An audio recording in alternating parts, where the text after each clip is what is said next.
really challenging experience to engage in, so I had a lot of fear going into the trip last summer, but everything worked out okay. And I found out a lot of interesting things about the church, and I found a lot of common ground with them. So you'll notice that the first point I've got up here is them reopening Brown versus Board of Education. Now, the founder of the church, Fred Phelps Sr., was the one who did this, and a common misconception is that they are racist or that they hate black people or minorities to some degree. However, this is not the case. And I live to tell the tale. Also, their musicianship is something that's absolutely amazing. Starting off here, I was an oboe performance major, and I thought that my life would be music, in and out, day in and day out. It didn't end up going that way. So Shirley Phelps-Roper, in relation to this, when we were singing at choir rehearsal, she had one of the most gorgeous voices I've ever heard. She had an excellent range, ranging from low to high, and she could out-sing me.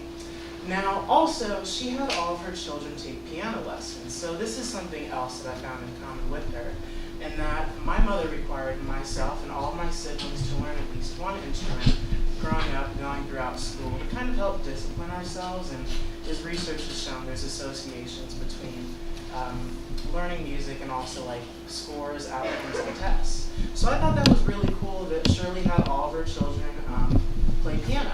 I would show a clip of that, but I've got a little something more meaningful. And the moment that I'd like to focus on is sitting down with Kathy Griffin and Rebekah Phelps. So they are two daughters of Fred Phelps, the founding member of the church. And Kathy is on the left, no relation to the comedian, and Rebekah is on the right. So the two of them had a really interesting sibling dynamic in that they kind of bicker back and forth, all sassy-like and everything. Rebekah and I really played off of one another's humor. Kathy had left the church for about 30 years, came back a couple times. Me and Rebekah joked about her just taking an extended vacation away. Now, it's Rebekah Phelps who kind of inspired me to actually continue on with education, oddly enough. So, Sarah, would you go ahead and play that clip?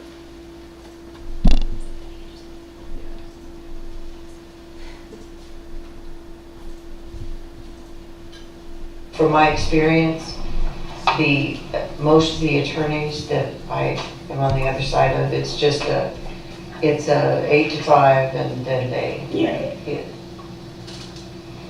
they don't care. Take or leave, whatever happens in the courtroom, they just go on. Still get paid at the end of the day. And sometimes, I had a judge the other day say, because the attorney's standing over here, and she says, well, because he said, we need to get this set for an evidentiary hearing, and I said, yeah, and they said, how long do you think it'll take? And the other attorney said, well, it'll probably take an hour, but I would give it 2 because Becky talks a lot. And the judge said, well, I think she has a lot to say. Because I just, I don't know any other way to make it known. My clients can't speak for themselves. Yeah. So I know that they are very upset and they need relief. So I have to let the court feel that. They need to feel that so that they understand the urgency. This has been really great. Yeah.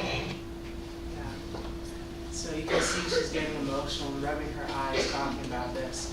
We've been talking about family law and what she does in her litigating work. And this moment was really profound for me in shaping what I want to do. I had made decisions like, I don't know what I want to do with my life, but when she said that, her clients can't speak for themselves and they need relief, and that, the court systems aren't necessarily hearing them, and she wants to be a sort of agent between them. She wants to be an agent of social action. That's what I took from it, and I've decided to go on to pursue a master's in social work, specifically because of this instance, and of course other things as well. But this was the biggest, the most profound instance in which I was like, I need to do this too. Studying a lot of psychology work, a lot of sociological research. There's a lot of things that we can sit back and do. We know how to do a lot of things, so why aren't we doing things? And this is what I vibed with. This is what resonated with me, is that we need to fight for people who don't have louder voices in our society.